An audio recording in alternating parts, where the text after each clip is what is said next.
오늘은 종려주일이라고 합니다. 예수님께서 나귀 타고 예루살렘에 들어가셨을 때 사람들이 자신의 겉옷을 길에 펴고 종려나무 가지를 베어 흔들면서 호산나 찬송하리로다 외쳤던 것을 기념하는 주일입니다. 이스라엘 민족은 예수님 시대에 로마의 압제, 식민 통치를 받았을 때죠. 이집트의 노예에서 해방되었던 그러한 역사적인 경험을 가지고 있던 이스라엘 민족들은 이날 6월절이죠. 이때 각지에 흩어져 살았던 사람들이 이 6월절을 지키기 위해서 예루살렘으로 모여들었습니다. 오랜 식민 생활에 지쳤던 이들은 메시아 오기를 고대했죠. 그 메시아가 강력한 능력으로 압제자 로마를 쫓아내주기를 바랬습니다. 예루살렘에 모여든 사람들마다 그 가슴에 꿈을 품고 있었으니 로마의 입장에서는 정말 이 날은 번거롭고 신경 쓰이는 날이었을 것입니다. 그래서 가이사라에 있었던 총독은 이때에 군대를 보내 예루살렘으로 보내서 혹시 일어날지 모르는 만약의 사태에 대비하게 했습니다. 화려한 깃발을 세우고 군마와 보병이 뒤따르는 그 행렬은 로마에 대항하려는 순간 너희는 철저히 짓밟히게 될 것이다 라는 그 무언의 경고의 퍼포먼스였죠. 그런데 그 위풍당당한 로마와 대조적인 한 행렬이 있었습니다. 말이 아니라 나귀 새끼를 타고 흔들흔들 느릿느릿 어떻게 보면 우스꽝스러운 예수의 행렬이었습니다. 늘 걸어다니시던 예수님께서 굳이 그날 그 6월절에는 왜 나귀를, 그것도 나귀 새끼를 타고 들어가셨을까? 그것은 솔로몬이 다윗의 왕위를 계승할 때 다윗의 노새를 탔던 것과 같이 왕으로서의 입성을 상징하는 퍼포먼스였기 때문입니다. 그래서 예수님은 굳이 나귀를 타시고 들어가셨죠. 그런데 그 왕은 힘으로 적들을 억누르는 왕이 아니라 스스로 희생하심으로써 적들을 무력화시키는 평화의 왕이셨던 것이죠. 그래서 사람들을 짓밟는 군마의 말발굽을 빌린 것이 아니라 노새의 어린 나귀의 등을 빌려서 왕으로서, 평화의 왕으로서 예루살렘에 입성했습니다. 사람들은 예수님을 왕으로 개선장군처럼 환영했지만 예수님은 군중들의 외침과는 무관하게 고독의 길, 죽음의 길, 고난의 길을 묵묵히 걸어가셨습니다. 오늘부터 일주일간을 고난주간이라고 합니다. 고난이라는 반갑지 않은 단어가 붙은 주간이지만 예수 그리스도의 고난과 죽음은 하나님과 우리 사이에 담을 허물어뜨리고 하나님과 화목하게 하는 열매를 맺었습니다. 예수님의 십자가의 길을 따르는 제자된 모든 성도들이 각자의 삶 속에서 너와 나를 가르는 담을 허물어뜨리고 화목하게 하는 열매를 맺어가시기를 주의 이름으로 축원합니다. 아멘. 저는 어려서부터 부모님을 따라 교회에 나갔기 때문에 당연히 일요일이 되면 교회에 가서 예배하는 곳으로 알고 있었습니다. 교회 가는 것이 즐거웠고 전도사님의 설교가 재밌었습니다. 열심히 예배를 잘 드렸던 아이였고 찬양도 큰 목소리로 잘 불렀던 아이였기 때문에 교회 어른들은 항상 저를 보면 칭찬하셨습니다. 그래서인지 저는 교회의 어른들만 보면 참 좋았어요. 그 교회 어른들이 저를 그냥 지나치지 않았습니다. 머리를 계속 쓰다듬어 주시고 그래 철호야 너는 거서 목사 되라, 목사님 되라, 거서 장로님 되라 이렇게 축복해 주셨죠. 그래서 교회 어른들은 늘 반갑고 좋은 존재였습니다. 그 어린 시절이 지나고 청소년기에 들어서니까 제가 좋아하던 어른들이 서로 친하지 않은 경우도 있다는 것을 알게 되었습니다. 내가 좋아하는 집사님이 내가 좋아하는 또 다른 집사님에 대해 이야기할 때 표정이 구겨지는 것을 보았습니다. 서로 차갑게 대하는 것을 볼 때 어린 저로서는 그 상황이 이해가 되지 않았습니다. 내가 좋아하는 분들이 왜 서로 친하지 않을까? 어른들의 일이기 때문에 제가 나설 수 없었고 눈치만 보면서 속으로 두 분이 화해하기만을, 친해지기만을 바랬습니다. 대학 시절 교회에서 진행한 영성 훈련에 참여했을 때 믿지 않은 가정에서 온갖 핍박을 당하며 신앙을 지켰던 한 집사님의 간증을 눈물 흘리면서 들었습니다. 아버지가 교회에 가니까 아들을 잡아서 머리를 다 밀었습니다. 빡빡 밀었습니다. 그리고 절에 가뒀어요. 일요일 아침에 그 절에서 모자 하나 쓰고 탈출을 해서 교회에 나와서 예배를 드렸다고 합니다. 그러니 여러분, 예배하러 올 때 모자 쓰고 오신 분들 뭐라고 하지 마세요. 그분 절에서 탈출해서 예배 드리러 오신 분일 수도 있다는 거예요. 네. 그 이야기를 들으면서 얼마나 제가 부끄러웠던지 도전이 됐습니다. 나는 신앙생활을 하면서 고난, 어려움이라는 것을 단 한 번도 겪어보지 못했는데 이렇게 하나님을 예배하러 오는 분도 계시구나. 교회에서 그 집사님을 만날 때마다 존경의 마음을 담아서 90도로 허리를 굽혀 인사했습니다. 그런데 어느 순간부터 그 집사님이 보이지 않는 거예요. 들려오는 것은 그 집사님이 돈 떼먹고 도망갔다, 사기꾼이었다라는 소문이었습니다. 저는 실망감을 넘어서 그 당시 간증을 들으면 눈물을 흘렸다라는 것에 분노가 났습니다. 내가 속았구나. 그런데 확인된 거는 아무것도 없었습니다. 그분은 사기죄로 경찰 조사를 받지도 않았고 감옥에 가지도 않았습니다. 그냥 사기쳤다라는 소문만 있었을 뿐이었죠.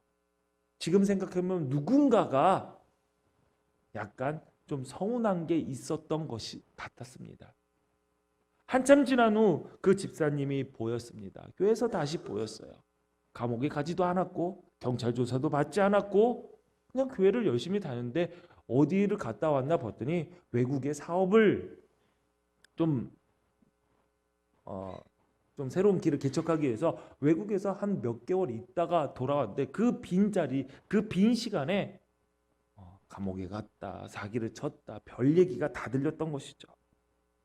저는 뜬 소문이었지만 그냥 이렇게 생각했습니다. 교회 다니는 사람이 더 못됐어. 단정 지어버렸죠. 그 집사님을 봤는데 90도로 허리가 굽어지지가 않았습니다. 그냥 그 집사님은 사실과 상관없이 나에게는 사기꾼이었습니다. 그냥 사기꾼으로만 보였습니다. 뜬 소문의 신앙생활을 하는 모든 성도를 다 못된 사람으로 매도한 것뿐만 아니라 그냥 멀쩡한 집사님 한 분을 뜬 소문의 사기꾼으로 보기 시작했죠. 이런 일들이 하나씩 쌓이다 보니까 제 눈에는 색안경이 씌워져 있었습니다. 그래서 교회 어른들이 좋게 보여지지가 않았습니다. 분명 그들은 서로 보듬어주고 격려하고 사랑하고 있었지만 저는 서로를 향해 정죄하고 비난하는 모습을 더 크게 그것이 전부인 양 생각하고 제 나름대로 교회를 이렇게 정의했습니다. 교회에서 사람들과 너무 가까우면 상처받는다. 조심해야 된다. 혹시 이 자리에 계신 분들 가운데 저와 비슷한 경험이 있는 분들이 계실지 모르겠습니다.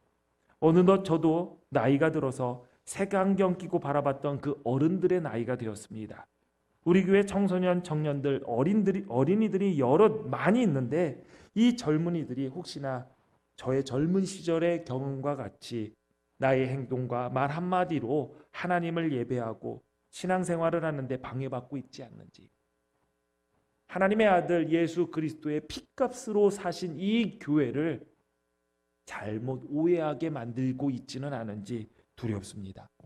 게다가 저는 그냥 교회의 어른이 아니라 목사이기도 하고 어린 시절 교회 어른들의 삶 속에서 신앙인의 모습이 보이지 않는다고 신랄하게 비판하고 색안경 끼고 봤던 사람이기 때문에 하나님의 사람으로서의 제 삶에 대한 부담감이 더 큽니다. 예수님께서는 아버지의 뜻을 이루기 위해 자기 자신을 버렸고 십자가의 고난과 수치와 모욕을 감내하셨습니다. 그래서 하나님과 우리를 화목하게 만드셨습니다. 우리는 그 예수님을 주님으로 영접하고 따르는 사람들입니다. 그런데 예수님을 따른다는 나는 수치와 모욕당하는 것을 절대 용납하지 못하고 억울해하며 서로를 향한 담을 쌓아 내 자존심을 지키고자 할 때가 너무나도 많습니다.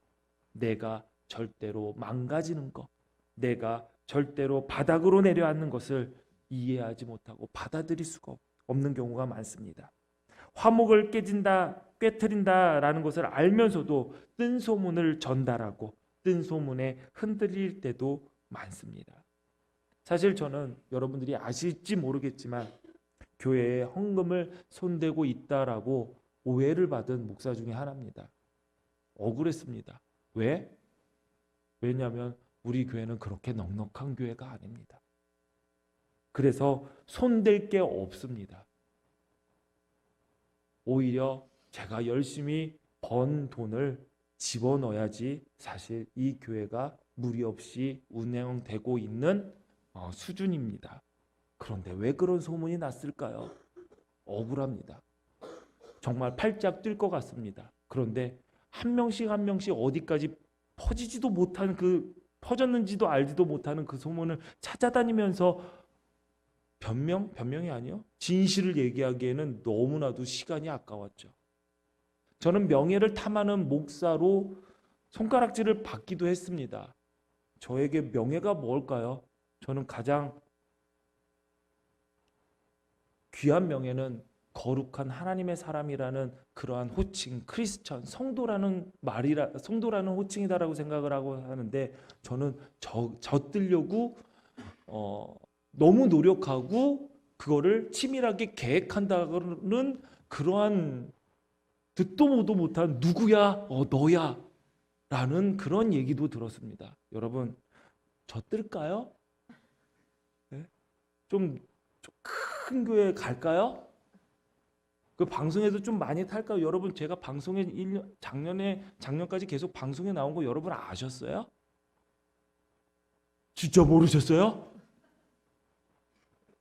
사실 계속 방송에 우리 교회 예배가 방송이 계속 방영이 됐어요. 작년까지. 모르셨구나. 어쩐지 조회수가 형편없더라고요.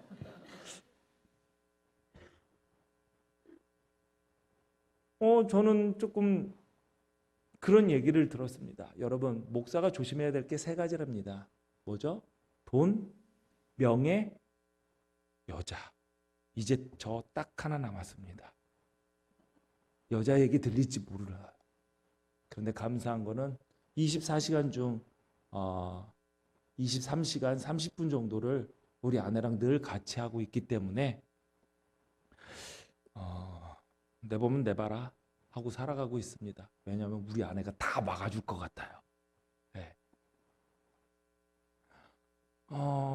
그래서 제가 그런 생각을 처음으로 해봤습니다. 무슨 생각은? 지금까지 어렸을 때부터 어떤 목사님이 교회 돈을 들고 날랐다. 어떤 목사님이 누구랑 만나서 그랬다. 어떤 목사님이 이랬다라는 것이 다 사실이 아닐 수도 있겠다는 생각을 제가 당해보고 처음으로 알았습니다. 어쩌면은 모든 것이 다 뜬소문일 수도 있겠다. 그런데 뜬소문일 수도 있겠다 하고 넘어가기에는 이 교회에 굉장히 큰 타격이 임했다라는 것이죠. 한국 교회의 가장 빈 세대가 30대, 40대라고 합니다. 왜 그랬을까요? 한국 교회가 가장 부흥하고 있었을 때의 자녀들이었습니다. 저는 그렇게 생각합니다. 이 자녀들이 교회를 떠날 수밖에 없게 만든 부모 세대의 이러한 뜬소문이 어쩌면 그들을 교회는 나쁜 곳이야, 교회 예수 믿는 사람은 못된 사람이 더 많아 라는 색안경 끼게 만드는 것은 아닌가. 더 슬픈 거는 이 30, 40대가 교회를 떠나 있기 때문에 지금의 어린 세대들도 어마어마하게 줄었다라는 것이죠. 여러분, 우리는 예수님을 영접하고 예수님을 내 삶의 주인으로 모시며 그분의 뜻을 이루며 살겠다고 결단한 사람들입니다. 그런데 우리의 삶 속에 진정으로 예수님을 따르고 있는 모습이 있냐라는 것이죠. 누구든지 나를 따라오려거든 자기를 부인하고 자기 십자가를 지고 나를 따르라 라고 예수님께서 말씀하셨습니다. 그러나 우리의 삶은 나를 부인하는 십자가의 길을 가기보다 십자가로 나를 빛나게 할 궁리를 할 때가 너무나도 많다는 것이죠. 세베대의 아들들의 어머니 야고보와 요한의 어머니가 예수님을 찾아와서 예수님께 청탁을 합니다. 주의 나라가 임할 때 하나는 내 아들 둘을 양편에, 오른편에, 우편에, 좌편에 앉게 해주세요. 그때가 어느 때였습니까? 예수님께서 십자가를 지기 위해서 예루살렘에 입성할 때였습니다. 입성한 후였습니다. 곧 큰 일이 이루어질 것 같구나 감으로 알았겠죠. 그래서 빨리 가서 이것을 명확하게 해놓지 않으면은 자리 다 놓치겠다 라고 생각했을지도 모릅니다. 우리 아들들이 지금까지 3년 동안 이것만을 바라보고 쫓아다녔는데 베드로라는 사람이 지금 뺏을 것 같아? 확실하게 자리 보장부터 받아야지, 약속 받아야지 급한 마음에 뛰쳐나온 것 같습니다. 그런데 이어지는 24절을 보니까 열 제자가 두 형제에 대해서 분이 여겼다라고 얘기하고 있습니다. 화가 났다라는 거예요. 청탁하러 온 그 두 형제의 엄마한테 화난 게 아니라 두 형제에게 분을 내고 있는 것입니다. 무슨 의미일까요? 엄마 누가 데리고 왔어요? 이 두 아들들이 그 자리를 마련한 것 같아요. 그러니까 열 제자들이 두 형제들에게 화를 내고 있었던 것이죠. 더 중요한 것은 나머지 열 제자도 두 형제와 똑같은 생각을 갖고 있기 때문에 화가 났던 것입니다. 야, 내가 앉고 싶은 자리, 내가 앉아야 할 자리, 야, 엄마까지 동원하면서 니들이 앉으려고 해? 제자들은 지금 곧 있을 상황, 어떤 일이 일어날지도 분간을 못하고 있는 것이죠. 3년 내내 예수님을 쫓아다니고 예수님의 최측근으로 예수님의 사역에 모두 동참했을 그들이 결정적일 때에 이해관계에 얽히니까 3년 동안 예수님 옆에서 배우고 함께했던 것이 아무것도 아닌 상황으로 바뀌는 것이죠. 그들은 구원이 중요하지 않았습니다. 그들은 하나님의 나라가 임하는 것이 중요하지 않았어요. 뭐냐? 나 뜨는 것만 생각했던 것입니다. 나 뜨는 것만. 나의 영광만. 그러니 나의 영광이 사라져버린 그때 나를 올려줄, 영광스러운 자리에 올려줄 그 분께서 십자가에 달리셨을 때 그들은 아무런 고민도 하지 않고 예수님을 향해 등지고 각자의 길을 갔던 것이죠. 이건 제자들만의 부끄러운 역사가 아닙니다. 우리의 삶 가운데도 늘 예수님 곁에 있지만 예수님의 길을 따라간다고 하지만 예수님을 제대로 알지 못하고 입으로만 사랑하고 입으로만 헌신하고 입으로만 용서하면서 삶은, 행동은 말씀으로 증명하지 못하기 때문에 결정적인 순간에 우리의 이해관계가 관련된 문제 앞에서 돈 문제, 명예 문제, 자존심의 문제, 그냥 나의 감정 문제 앞에서 주님의 몸된 교회, 예수님의 피값으로 사신 교회를 향하여 손가락질하고 비난하고 뜬 소문에 흔들리고 도망가 버린 그러한 일들이 너무나도 많이 일어난다는 것입니다.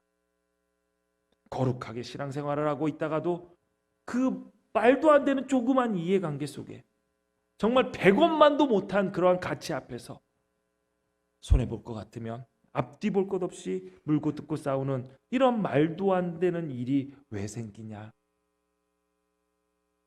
그 이유는 다 내가 뜨려고 낯뜨기만을 바라기 때문에 내가 그래도 이 공동체에서 예수님을 넘어설 수 없다면 예수님 오른편 왼편 정도에는 앉아야지, 그 정도로 인정은 받아야지, 나 했잖아 라고 생각하기 때문입니다.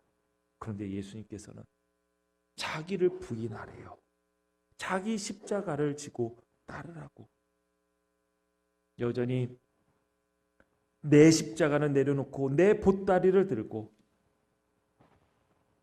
나를 따르라는 주님의 말씀에 내가 원하는 곳으로 가는 우리들의 모습 속에서 과연 예수님의 제자의 모습은 보이냐라. 우리는 그것을 스스로 돌아볼 줄 알아야 됩니다. 어쩌면 오늘 본문 말씀이 예수님의 말씀을 가장 명확하게 정리한 것이 아닌가 생각이 됩니다. 우리 같이 읽습니다. 시작. 형제들아, 내가 그리스도 예수 우리 주 안에서 가진 바 너희에 대한 나의 자랑을 두고 단언하노니 나는 날마다 죽노라. 아멘. 날마다 내가 죽는 것. 오늘날 많은 사람들이 이 본문을 오해합니다. 그리고 잘못 인용하기도 하죠. 종종 문제를 일으키는 나의 삐뚤어진 모습, 잘못된 자존심, 이기심, 욕심으로 가득 찬 내 모습, 절제하고 포기하지 절대하고 포기해야 할 일을 끝까지 붙드는 그 모습 앞에서 그래 내가 죽어야지, 내가 내려놔야지, 이런 것을 죽는 것이라고 생각하지만 사실 이 구절은 상징적인 의미를 담고 있지 않습니다. 그냥 날 것으로 보면 됩니다. 실제로 바울은 날마다 나는 죽는구나, 날마다 죽음의 위협 앞에서 놓여져 있는 상황을 이야기한 것입니다. 고린도후서 11장을 보면 왜 바울이 날마다 나는 죽는다라고 이야기할 수밖에 없는지 우리는 충분히 알 수가 있습니다. 옥에가 기치기도 하고 매도 맞고 여러 번 죽을 뻔하고 유대인들에게 40에서 하나 감한 매를 5번 맞고 3번 태장으로 맞고 1번 돌로 맞고 3번 파선하고 일주야를 깊은 바다에서 지내고 여러 번 여행하고 강의 위험과 강도의 위험과 동족의 위험과 이방인의 위험과 시내의 위험과 광야의 위험과 바다의 위험과 거짓 형제 중에 위험을 당하고 수고하고 애쓰고 밤을 새고 줄이고 목마르고 굶고 춥고 헐벗었다.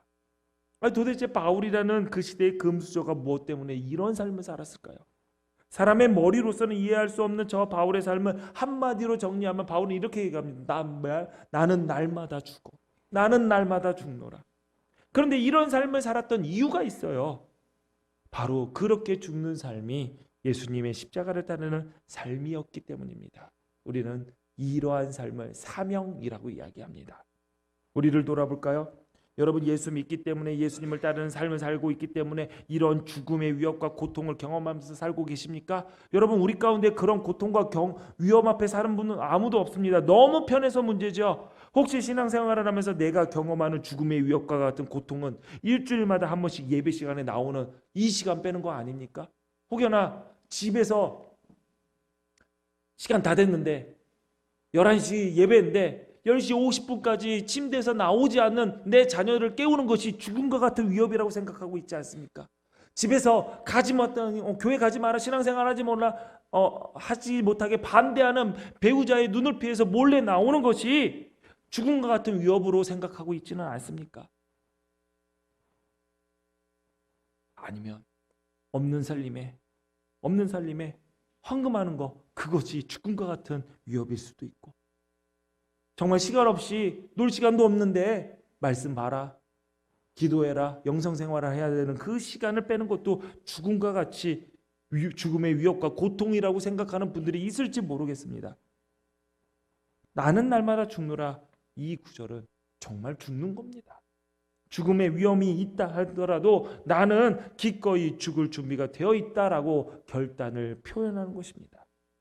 사도행전 21장에 보면 바울이 돌레마이 항구 도시 빌립의 집에서 묵습니다. 예루살렘으로 가기 직전이죠. 근데 빌립의 딸들에게 성령이 임해서 바울에 대해서 예언을 합니다. 바울이 지금 예루살렘으로 가려고 하는데 예루살렘으로 가면 붙잡혀서 이방인들의 손에 넘겨져서 곤욕을 당합니다. 그 성령의 예언을 빌립의 딸들이 들은 거예요. 그래서 바울에게 이야기를 해줍니다. 맞는 이야기죠. 맞는 이야기예요.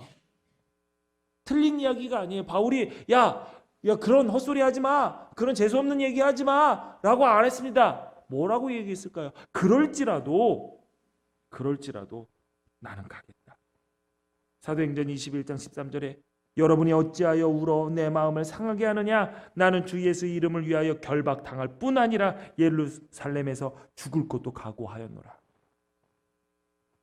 나는 예수님 때문에 결박당할 뿐만 아니라 죽을 각오도 되어 있다라는 말이 나는 날마다 죽노라의 의미입니다. 여러분, 우리 신앙생활하면서 여러분의 목에 칼 꽂는 사람 아무도 없을 겁니다. 여러분의 생명의 위협을 받는 경우는 아무도 없을 것입니다. 그냥 단순히 내가 내 삶에 내가 원하는 것을 조금 꺾어야 될 뿐이고, 내가 사명을 감당한다는 것은 사명을 감당하기 위해서 조금 손해봐야 될 뿐입니다. 그런데 그러한 조금의 한 손해조차도 아까워서 너무 크게 느껴져서 그것을 미루고 있다면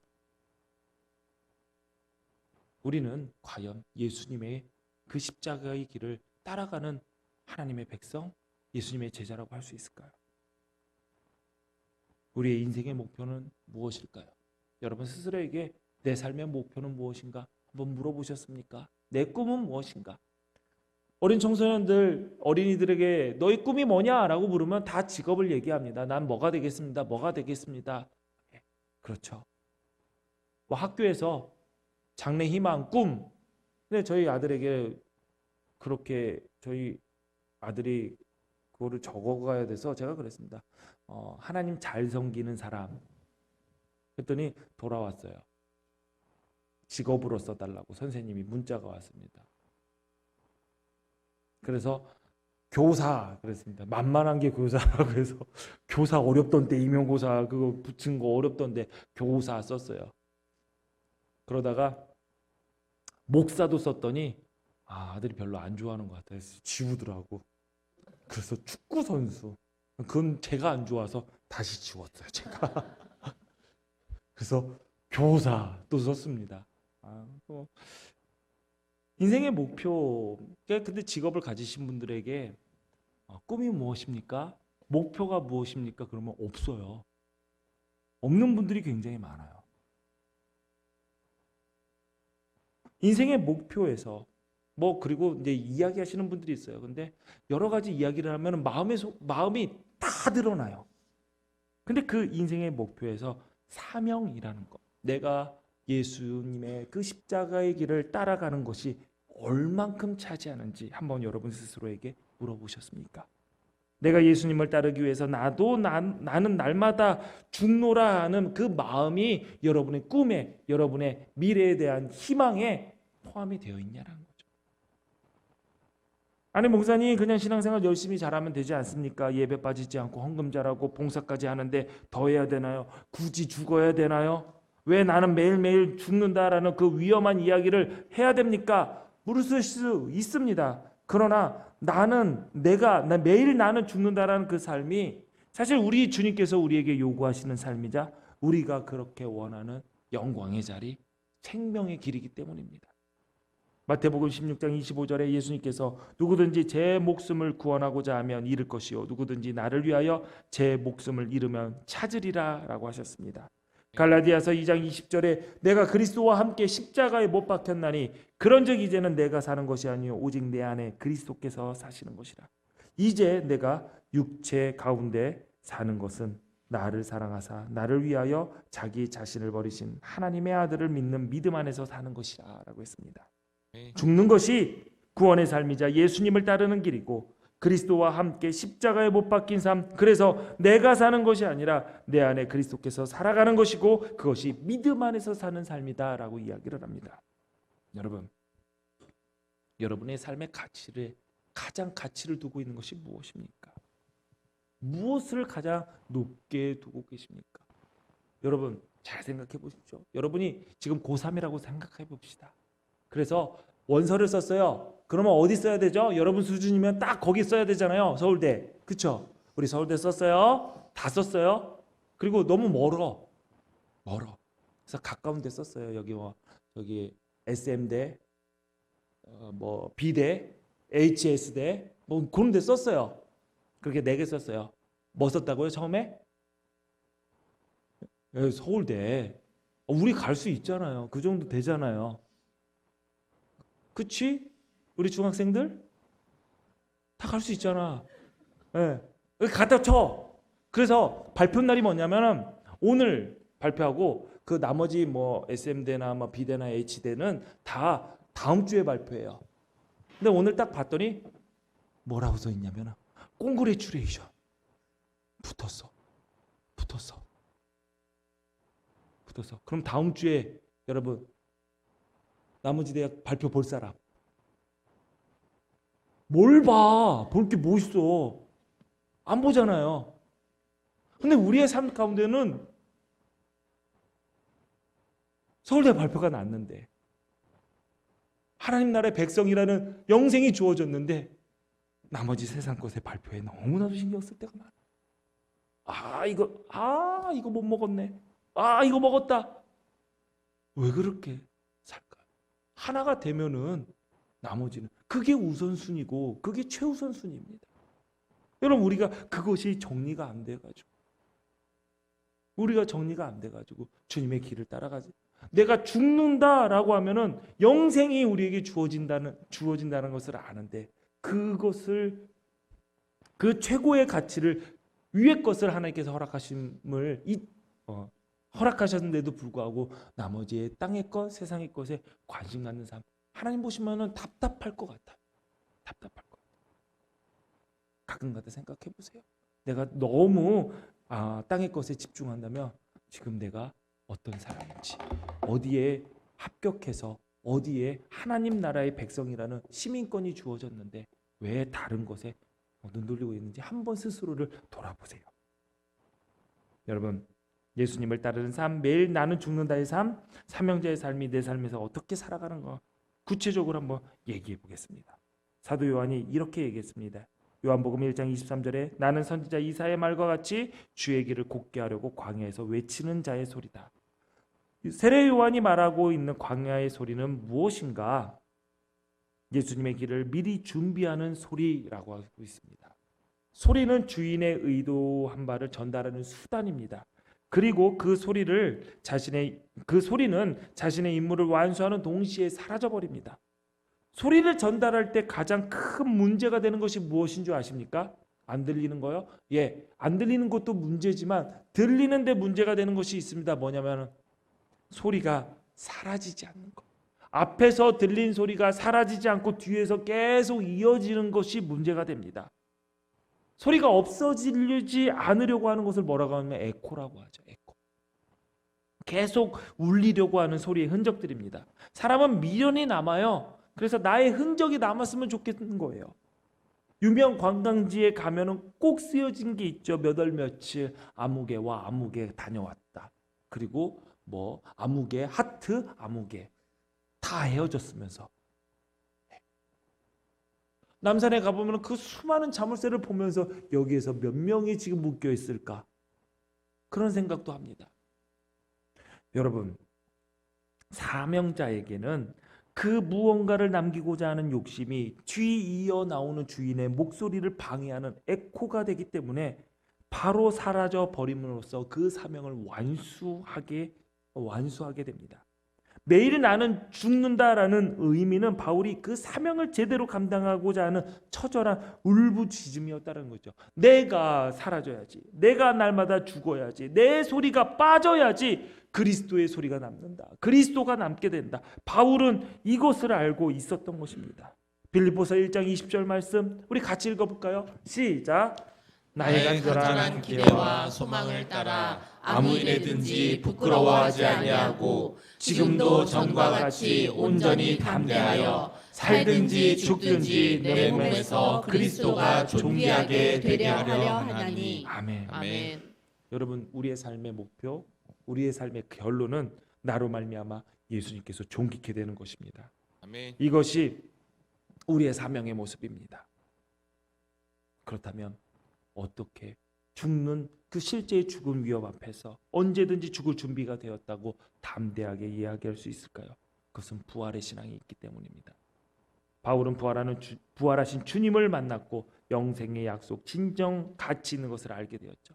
그래서 당시 금수저라고 할 수 있는 바울의 모든 프로필을 그 스스로 배설물이라고 얘기했습니다. 그리고 이 땅의 삶이 영원한 하나님 나라를 준비하는 시간이기 때문에 십자가를 지고 예수님을 따르는 그 사명의 삶, 내가 사라져버리고 예수님의 소리만 들리게 하는 그 광야의 소리로 살아갈 수 있었던 것이죠. 여러분의 삶의 최우선순위 조정하셔야 됩니다. 그것이 제대로 조정되지 않을 때, 나로 인하여 예수님이 존귀케 되는, 나는 죽고 예수로 사는 삶이 제대로 조정되지 않을 때, 여러분, 우리는 그냥 사라져버릴 존재에 불과하다는 거 잊지 마시기를 바랍니다. 바울 멍청한 사람 아니었어요. 석학이었고 신분 출신 다 훌륭하고 합리적인 사람이었습니다. 그 바울이 제대로 계산한 것이죠. 죽음으로 끝나는 삶이 아니기 때문에 날마다 나는 죽는 것이, 내가 광야의 소리처럼 사라져버려도 나에게 영생을 약속하신 예수님이 존귀케 된다면 모든 것이 아깝지 않은 것입니다. 아깝지 않은 것이죠. 우리가 이 계산을 바로 하지 못하기 때문에 내 자존심을 내세우고 내 명예를 내세우고 내 신념을 내세우고 나의 돈을 내세우고 나의 내가 인정받는 것을 내세우는 것입니다. 예수님을 믿는다는 것, 그것은 예수님을 따라가는 것이고, 예수님의 그 따라가는 그 길은 매일매일 내가 죽는 삶임을 잊지 말아야 됩니다. 그것은 순종의 삶이자 손해보는 삶이고 매일매일 사라지는 소리로 사는 삶이죠. 아, 헛된 것 같다. 너무 무미한 거 아니야? 아닙니다. 성경은 분명히 써 있습니다. 견실하며 흔들리지 말고 항상 주의 일에 더욱 힘쓰는 자들이 되라. 이는 너희의 수고가 주 안에서 헛되지 않은 줄을 알미라. 삶명의 삶, 매일 나는 죽는다는 삶, 결코 헛된 삶이 아닙니다. 그 길 앞에서 흔들리지 마십시오. 뒤로 돌아서지도 마십시오. 두려워하지도 마십시오. 주님께서 함께 하시고 붙드는 길입니다. 매일 나는 죽으면서 영원한 생명으로 살아나는 은혜로 우리를 통해 예수님께서 존귀케 되는 역사가 여러분 삶에 가득하기를 주의 이름으로 축원합니다. 아멘. 축원합니다. 아멘. 기도하시겠습니다. 전능하신 하나님, 말씀을 통해서 우리 자신의 우리의 삶이 열매 맺는 삶, 정말 광야의 소리로 사라지는 삶인지 되돌아봅니다. 하나님, 예수님 자기를 부인하고 예수님을 따라가는 그 삶이 결코 헛된 삶이 아님을 알고 주님 그 길 앞에서 돌아서거나 두려워하지 않고 주님만을 존귀케 하는 복된 삶이 되게 하여 주시옵소서. 어떤 자리에 있든지 하늘 백성으로 기쁨과 감사로 감당케 하여 주옵소서. 예수님 이름으로 기도하옵나이다. 아멘.